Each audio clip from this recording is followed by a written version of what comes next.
এখন কেউ নেই, আজ তোমাকে কেউ বাঁচাতে পারবে না। বধূ কাঁদতে কাঁদতে আকাশের দিকে তাকালো। হে আল্লাহ, আপনি আমাকে রক্ষা করুন। ঠিক তখনই দূর থেকে ঘোড়ার শব্দ।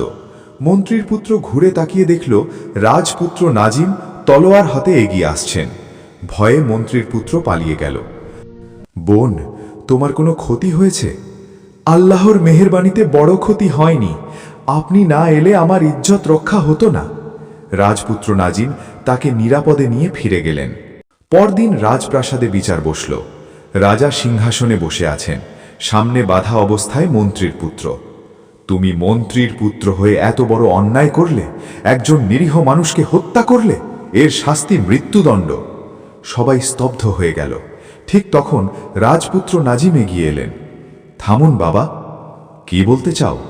যদি তাকে মৃত্যুদণ্ড দেন তাহলে দুই পরিবার তাদের সন্তান হারাবে, কিন্তু সেই বৃদ্ধ মা বাবার কি হবে যারা নিহত পালকি চালকের উপর নির্ভর করতেন?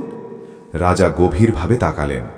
আমি চাই এই মন্ত্রীর পুত্র সেই বৃদ্ধ মা বাবার সেবা করবে।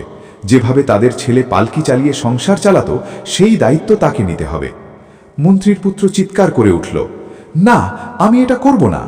রাজপুত্র নাজিম শান্ত কণ্ঠে বললেন, যদি সে না চায় তবে আমি নিজেই সেই বৃদ্ধ মা বাবার সেবা করব। সবাই অবাক হয়ে গেল।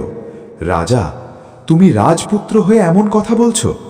বাবা, আপনি শুধু রাজা হয়ে নয়, আল্লাহর পথে বিচার করুন। এ কথা বলে রাজপুত্র সবার কাছ থেকে দোয়া নিয়ে চলে যেতে লাগলেন। হঠাৎ পেছন থেকে কান্নার শব্দ।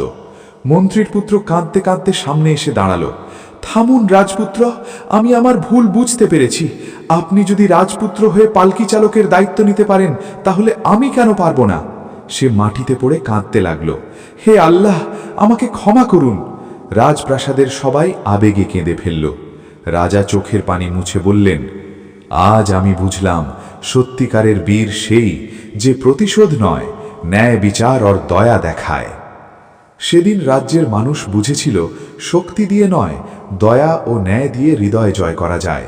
আর সেই কারণেই রাজপুত্র নাজিম মানুষের হৃদয়ে চিরকাল বেঁচে থাকলেন।